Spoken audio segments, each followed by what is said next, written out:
Yo quise hablar de una iglesia en el libro de Hechos, porque yo creo que esta iglesia tiene cosas en común con la iglesia en el libro de Hechos. Estoy hablando de la iglesia de Antioquía, una iglesia de influencia. Ahora, hay un mapa. Ok, pueden ver Moab súper grande por allá y justo encima dice Jerusalén, ¿cierto? Y después uno va hacia el norte en la costa y hay Antioquía de Siria. Ahí está ubicada la iglesia de Antioquía. Y un poquito más al norte dice Tarso. Voy a referir a eso. Y también la isla de Chipre. ¿Ya? Entonces, para dar una idea, que donde dice Asia Menor, eso sería Turquía ahora, ¿cierto? Hoy en día, eso sería Turquía. Y obviamente, donde está Jerusalén es Israel hoy en día. Donde está Antioquía es a poca distancia al norte de la frontera con Siria. O sea, está casi en Siria, pero está en Turquía. Entonces, la frontera está ahí mismo. Y en aquel tiempo, Antioquía fue la tercera ciudad más grande del Imperio Romano. Que eso fue una sorpresa para mí, una ciudad tan importante.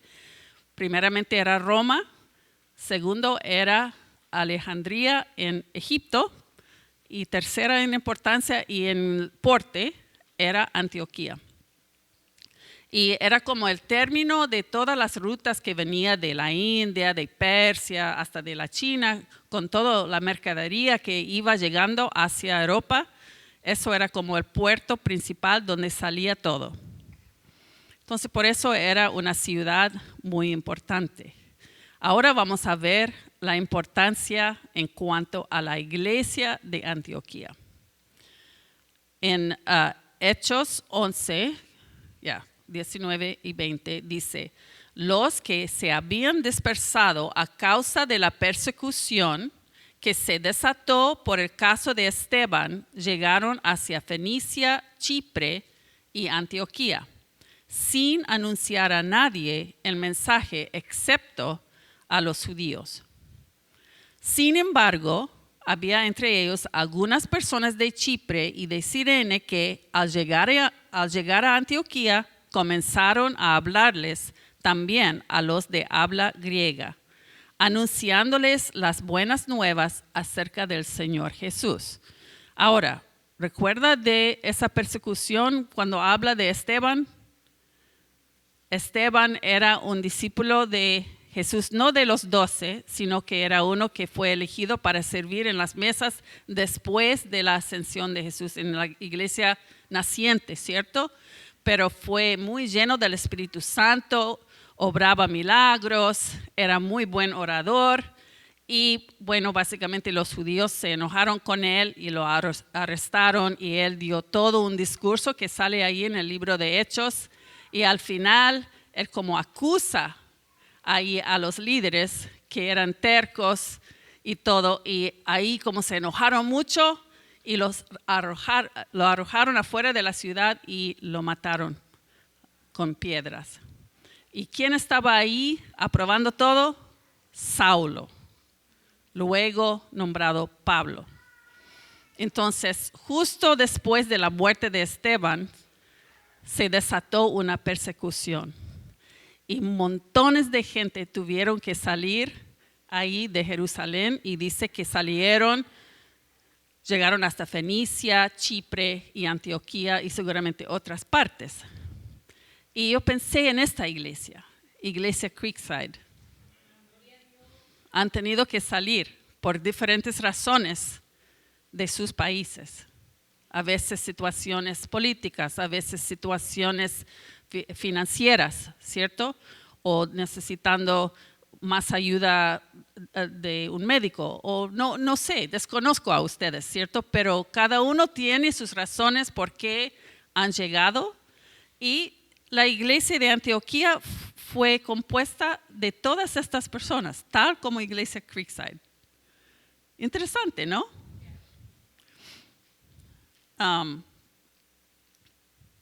Pero lo que pasó en esta iglesia es que antes solo se predicaba a los judíos. Como los primeros discípulos no entendieron que lo que Jesús trajo era para todos. Entonces, ellos sí, estos que llegaron de estas diferentes partes, entendieron, bueno, tenemos que también entregar esta buena noticia a toditos, no solo a los judíos. Entonces empezaron a convertirse mucha otra gente. Esto estoy saltando un poquito a Hechos 13:1, solo para mostrar que eran como personas de diferentes lugares, ¿no? En la iglesia de Antioquía eran profetas y maestros, Bernabé, que vamos a ver un poquito más de él, Simeón, apodado el Negro, Lucio de Cirene, Manaén, que se había criado con Herodes, el tetrarca, y Saulo. Saulo no estaba en el principio. Esto es como un poquito más luego, ¿cierto? Pero la idea ahí es que llegaron de muchas partes. Esa iglesia sí era una iglesia con mucha diversidad. Y tal como ya se ha dicho hoy, es importante conocernos y amarnos, no importando de qué país, de qué cultura, de qué trasfondo, de qué nivel social. Tenemos que amarnos y no hacer esas diferencias de personas. Y la iglesia creció mucho y Bernabé no era de ahí, aunque dice que algunos de Chipre llegaron a Antioquía. Originalmente Bernabé no era parte de ese grupo. Bernabé estaba en Jerusalén con los líderes, con Pedro, con Juan, todos ellos. Pero cuando los líderes en Jerusalén escucharon que la iglesia de Antioquía estaba creciendo mucho y que se estaban convirtiendo muchos que no eran judíos, pensaron, creo que tenemos que investigar esto, a ver qué está pasando ahí. Entonces enviaron a Bernabé a ver qué pasaba. Y él vio las evidencias de la gracia de Dios sobre la gente y se alegró. Y se dio cuenta que no podía hacer esto solo. Pastor Claudio, tú lo puedes hacer solo aquí, de ninguna forma.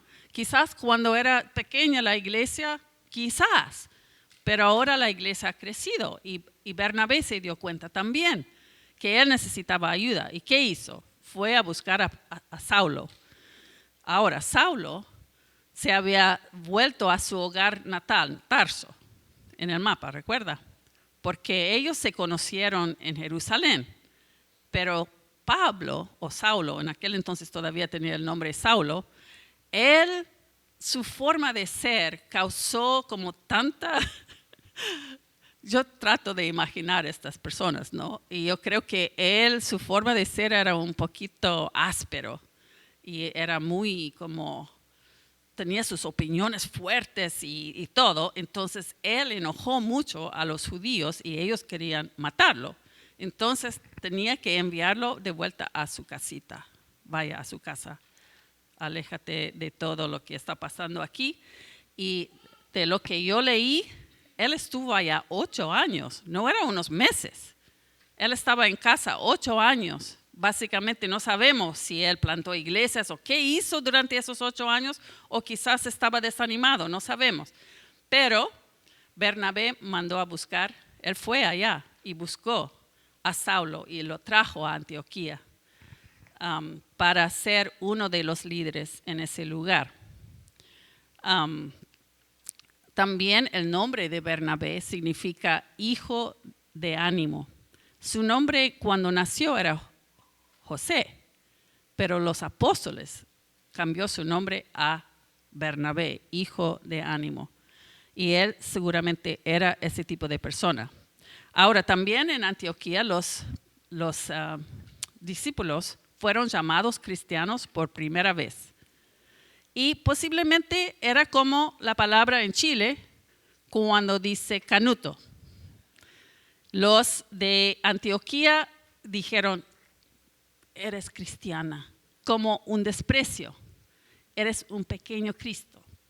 Eres seguidor de Cristo casi como un desprecio, pero los cristianos sintieron orgullo de ser nombrados pequeños Cristos o seguidores de Cristo. Y yo creo que muchos canutos en Chile sienten ese orgullo cuando dicen, oh, hasta hay un verbo, canutear. Estás canuteando, ¿cierto? Hasta han hecho no sé si en otros países tiene algún nombre de desprecio, pero al final nosotros lo tomamos casi como algo de sentir orgullo de eso, ¿no? Y Bernabé se dio cuenta que esta iglesia era llena del Espíritu Santo. Él vio las evidencias de la gracia del Señor. Ahora, las visitas que tenemos hoy. Espero que ustedes puedan ver las evidencias de la gracia del Señor en este lugar.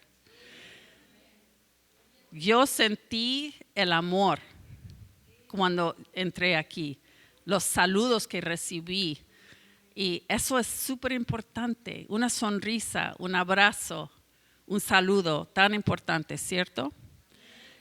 Y algunas de esas evidencias es, por ejemplo, asistir a las reuniones.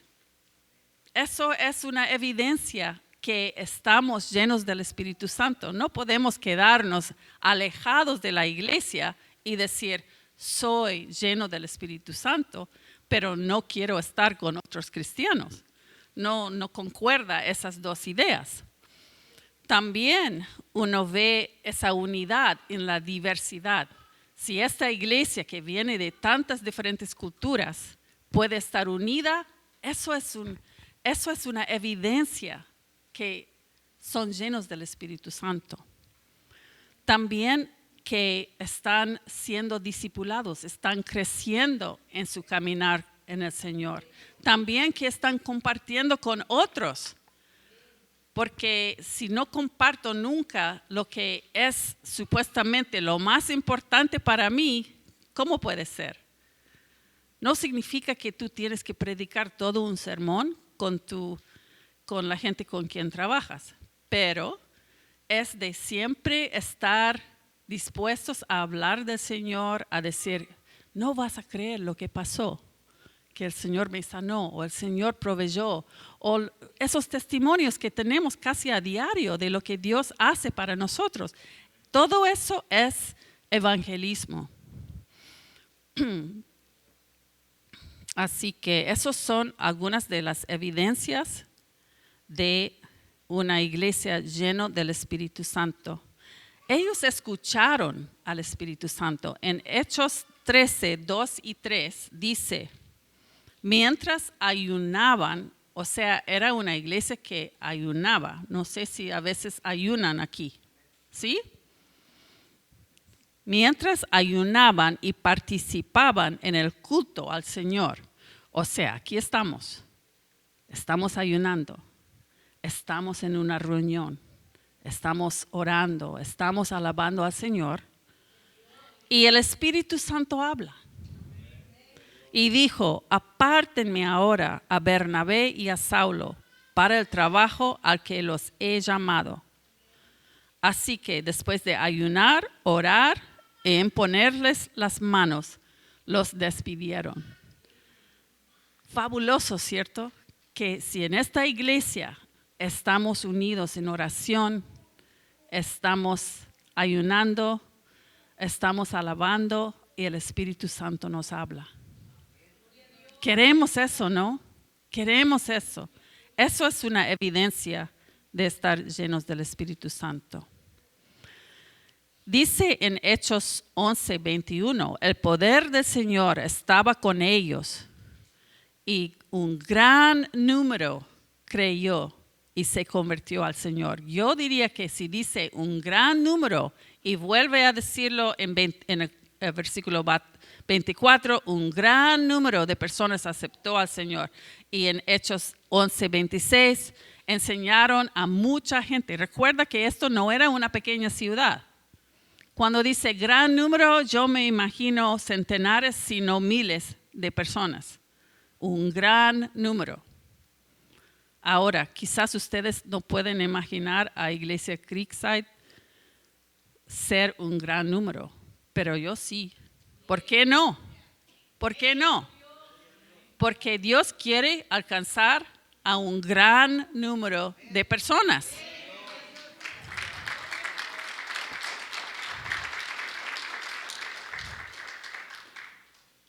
Y un día ustedes van a decir, ¿recuerda cuando estábamos en ese lugarcito? Tal como ahora están recordando del aula, donde estaban en antes. Eso es como crece, ¿no? Pero eso es un crecimiento que da el Señor, mientras que nosotros permanecemos en Él, mientras que nosotros estamos buscando esa presencia del Espíritu Santo. Algo que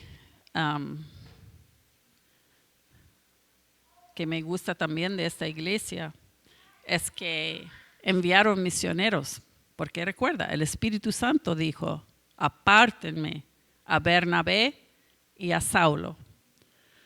Es casi como que si el Espíritu Santo dijera, apártenme ahora a Claudio y a Raquel. ¿Cierto? Pero ellos eran líderes. Dios escogió los líderes para enviarlos como misioneros. Pero Dios puede hacer lo mismo aquí, escoger a algunos de ustedes para el ministerio, para ser misioneros, para ser pastores. ¿Por qué no?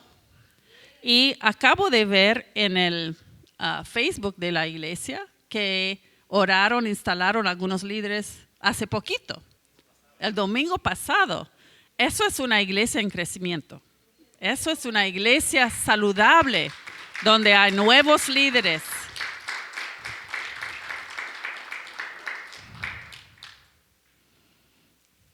Y cuando salió primeramente un equipo de misioneros, Bernabé y Saulo, bueno, ellos tuvieron como una diferencia de opinión cuando iban a salir la segunda vez, porque en la primera ocasión también llevó a Juan Marcos con ellos, que era el sobrino de Bernabé.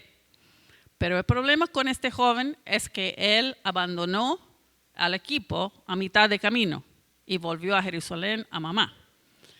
Y cuando iban a salir ya para la segunda vez a visitar a las iglesias que habían plantado en su primer viaje, Bernabé quiso darle otra oportunidad a su sobrino, a Juan Marcos, pero Pablo dijo, no, es mala idea porque él nos abandonó y todo eso. Y fue algo tan fuerte que dice que, no sé si hay un versículo, pero básicamente decidieron ir en diferentes direcciones. Y Bernabé fue con su sobrino, ¿a dónde? A Chipre. Eso es de donde era Bernabé, era como su hogar natal. Y Pablo tomó a Silas y él volvió a ver a todas las iglesias que es en ahora Turquía en su segundo viaje misionero. Entonces uno podría decir, quizás no en una forma tan saludable, se duplicó el equipo misionero, porque al principio era un equipo de de 3 personas, ¿cierto? Y ya la segunda vez era 2 equipos de 2 personas. Entonces, a veces Dios obra en formas que humanamente vemos, no fue como por la mejor forma, pero igual Dios usó eso para expandir su reino. Ahora, esta iglesia era una iglesia generosa. ¿Por qué puedo decir eso? En Hechos 11, 27 al 29 dice, por aquel tiempo unos profetas bajaron de Jerusalén a Antioquía. Uno de ellos, llamado Ágabo, se puso de pie y predijo por medio del Espíritu que iba a haber una gran hambre en todo el mundo, lo cual sucedió durante el reinado de Claudio. Entonces decidieron que cada uno de los discípulos, según los recursos de cada cual, enviara ayuda a los hermanos que vivían en Judea. Entonces ellos recogieron una ofrenda para ayudar a los hermanos en Judea. Ahora, este hambre era en todo el mundo. No es que Antioquía fue exento del hambre, pero igual esta iglesia ayudó a los necesitados en Judea. También yo diría que al enviar los misioneros, seguramente enviaron a los misioneros con una ofrenda misionera. Y en la historia de la iglesia primitiva, en esos primeros siglos, la iglesia de Antioquía fue, como uno podría decir que la iglesia de Jerusalén fue la primera iglesia cristiana, ¿cierto? Pero cuando empezó la iglesia en Antioquía, al final esa fue la iglesia que más alcanzó el mundo con el evangelio, porque era la iglesia enviadora de misioneros que iba a todas partes plantando iglesias, no tanto la iglesia de Jerusalén. La iglesia de Antioquía tenía más influencia y plantaron más iglesias. Entonces, ¿qué me dice de la iglesia Creekside? Que esta iglesia también puede tener mucha influencia, porque Dios puede apartar personas de esta iglesia para ir y alcanzar otros lugares con el evangelio. También ustedes cada uno tiene su círculo de influencia, tanto aquí donde viven, pero también de donde vinieron, porque todavía tiene contacto con ellos, ¿cierto? Gracias a Dios por todo eso. Y entonces Dios quiere usarnos a cada uno, a usar nuestro círculo de influencia para alcanzar más personas para Cristo. Y solo puedo decir por mi propia experiencia que no te preocupes de ser generoso con el Señor y con la obra del Señor. Si el Espíritu Santo te da un empujoncito de dar, hazlo. Requiere fe, sí, porque muchas veces nos pide algo que realmente no tenemos. O sea, quizás tenemos, pero eso va a significar que nos falta para otra cosa, ¿cierto? Si damos, entonces, ¿cómo voy a pagar o qué sé yo? Pero a veces Dios pide que demos ese paso de fe. No estoy diciendo dé el paso sin que Él te diga, pero como dice en Corintios, lo que el Señor pone en tu corazón. Entonces, uno está leyendo, uno está escuchando y de repente sientes ese empujoncito, obedécelo, porque yo puedo decir por mi propia experiencia y por montones de testimonios de otros, cuando Dios te pide, Él no te deja colgado. Él respalda al generoso, tal como leíste, de el que siembra escasamente, escasamente ciega. El que siembra generosamente, generosamente ciega. Así es. Y eso he vivido vez tras vez en mi vida. Y yo iba de menos a más. O sea, en cuanto a mi fe, porque cuando al principio daba, era como bien difícil quizás dar $100, pero di el $100. Y después el Señor me respaldó, me ayudó. No estoy diciendo que el Señor te va a dar 1,000 por haber dado 100. No sabemos cómo Dios lo va a hacer. Y después yo pude dar un paso un poquito más grande. Y así sucesivamente. Y cada vez el Señor ha respaldado. Y yo sé que muchos de ustedes, por las circunstancias de sus vidas, no tienen mucho. Pero si el Señor te dice, dé, sin temor. Y va a ser el comienzo de una aventura con Él, porque así es una aventura. Entonces, ve cómo esta iglesia tiene algo en común con la iglesia de Antioquía, pero no quieren más. Mientras que yo he ido hablando de esta iglesia, pueden pensar, quizás el pastor más que nadie, en cosas que hacen bien como iglesia y cosas que todavía falta, porque siempre podemos mejorar, ¿cierto? Pero la idea es que una iglesia es solo el compuesto de todos nosotros. No puede decir, el pastor, esta iglesia, y dar como culpar al pastor por todo, porque la iglesia no es el pastor. Tampoco es el conjunto de líderes. La iglesia es todos nosotros.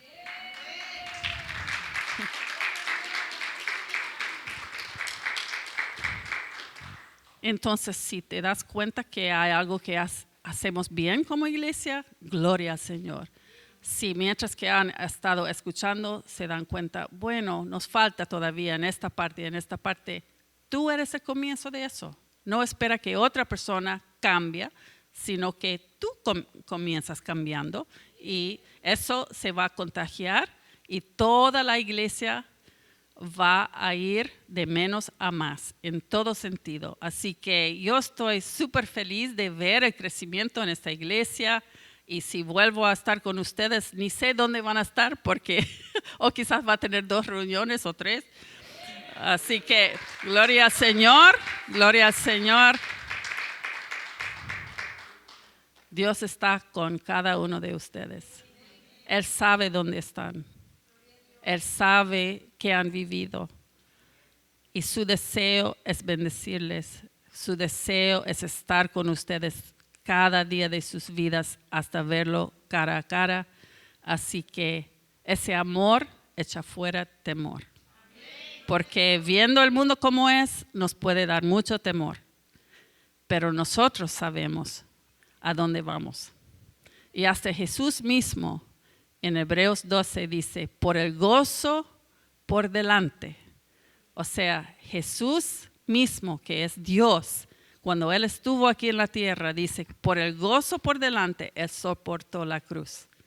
Entonces, ¿cuánto más nosotros, por el gozo por delante, podemos soportar lo que nos toca en la vida a veces, ¿no? Pero en todo, tal como leí al principio, Dios dice, no tengan miedo, yo estoy contigo donde quiera que vayas. Y si tú te has ido lejos de tu casa, estás lejos de mucha de tu familia, Él sabe tu dirección, Él sabe dónde estás y Él está contigo. Muchas bendiciones.